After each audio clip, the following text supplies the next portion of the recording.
میں آپ کو بتاؤں، بصرہ کی سرزمین پر ایک دکان تھی، اس دکان کے اندر ایک خوبصورت نوجوان کام کرتا تھا۔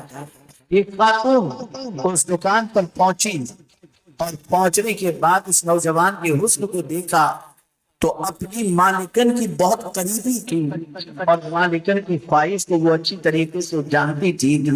تو بصرہ کی خاتون اس نوجوان کے دیکھنے کے بعد برجستہ اس نوجوان سے کہتی ہے کہ تم اتنے کپڑے مجھے دکھائے، تھوڑے سے کپڑے لے کر میرے گھر چلو اور میری مالکن کو دکھا دو، ہو سکتا ہے میری مالکن کوئی کپڑا پسند کر لے اور تمہاری تجارت ہو جائے، تمہارا مال بک جائے۔ نوجوان سیدھا سادہ تھا، لیکن اس کی خوبصورتی کے تذکرے شہر میں تھے، لیکن وہ بہت ہینڈسم بھی تھا، لیکن صرف ہینڈسم ہی نہیں تھا، خوبصورت ہی نہیں تھا بلکہ خوبصورت بھی تھا۔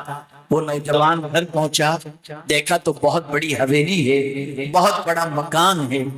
وہ مکان کے اندر داخل ہوا تو کوئی اسے نظر نہیں آ رہا۔ وہ آگے بڑھتا گیا بڑھتا گیا بڑھتا گیا، یہاں تک کہ ایک کمرے کے قریب پہنچا تو نازر نخرے والی ایک لڑکی، ایک خاتون جھولے پہ بیٹھی ہوئی تھی۔ جیسے اس نے اس نوجوان کو دیکھا، وہاں سے وہ اتری اور اتر کر اس نوجوان کو گلے لگا لیا۔ نوجوان جھجکا، وہ دامن عصمت کو تار تار ہوتے ہوئے نہیں دیکھ سکتا تھا، وہ ڈرا۔ عورت کہتی ہے ڈرو نہیں، یہاں کوئی تمہیں دیکھنے والا نہیں، ہم ہیں اور تم ہو، کوئی یہاں تمہیں اور مجھے دیکھنے والا نہیں ہے۔ نوجوان سمجھ گیا عورت کی نیت اچھی نہیں ہے۔ اس نے کہا سنو، مجھے قضائے حاجت کے لیے جانا ہے، مجھے یہ بتاؤ کہ بیت الخلاء کہاں ہے۔ اس نے بیت الخلاء کی طرف اشارہ کیا، چونکہ دروازہ بند کر دیا گیا تھا، اب وہ نہ باہر جا سکتا ہے اور نہ کوئی باہر سے اندر آ سکتا ہے۔ بیت الخلاء اندر تھا۔ وہ ٹوائلٹ میں پہنچا اور جا کر جیسے ہی استنجے سے فارغ ہوا، اس نے ساری گندگی اپنے بدن پر لگا لی اور بدن پر گندگی لگا کر اور نوجوان جب اس عورت کے سامنے آیا تو عورت نے دیکھتے ہی چھین اسے محسوس ہوئی اور برجستہ اس عورت نے زوردار آواز لگائی، دروازہ کھولا اور لوگوں سے کہا اس مجنوں کو، پاگل کو، بے وقوف کو لے کر ادھر سے بھاگو، اس میں سے تو گھین آ رہی ہے کہ پاگل لگ رہا ہے یہ۔ اسے فوراً وہاں سے روانہ کر دیا گیا۔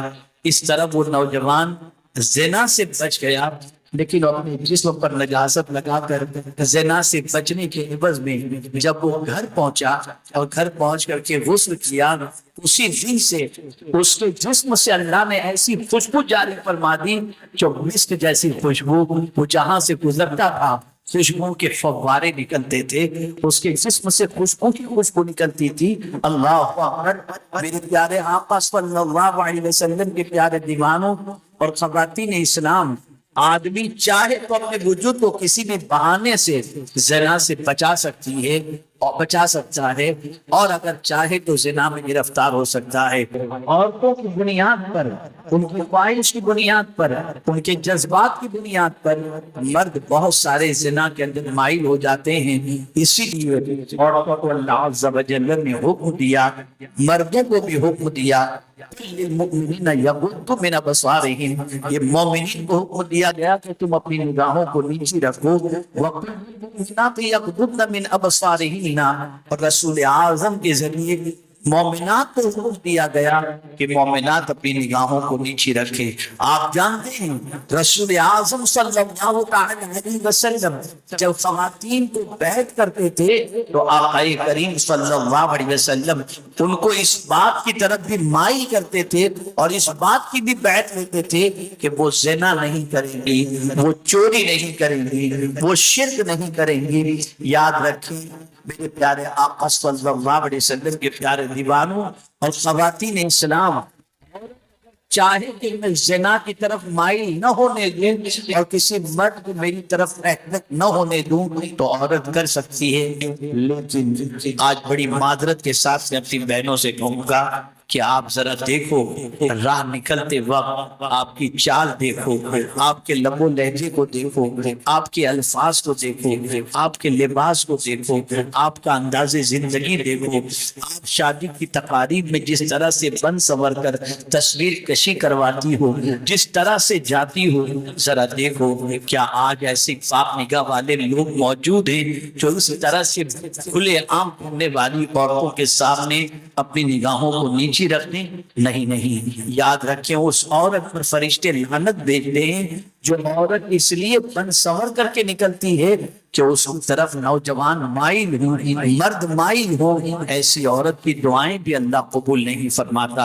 اے خواتین اسلام، ضرورت اس امر کی ہے کہ زنا جیسی بدترین چیز سے روکنے کی کوشش کی جائے اور روکنے کی کوشش کی جائے۔ اللہ اکبر! آپ جانتے ہو کہ زنا کتنا خطرناک ہے اور کتنا بڑا گندا عمل ہے۔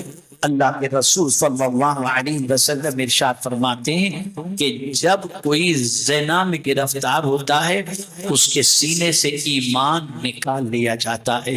یعنی زنا اتنا خطرناک عمل ہے کہ اس برائی کا وزن ایمان بھی نہیں اٹھا سکتا۔ ایمان ہی بھی اللہ فرشتوں کے ذریعے سینے سے نکلوا دیا کرتا ہے۔ اس سے یہ بات سمجھ میں آئی کہ اس پورے کام سے بچیں۔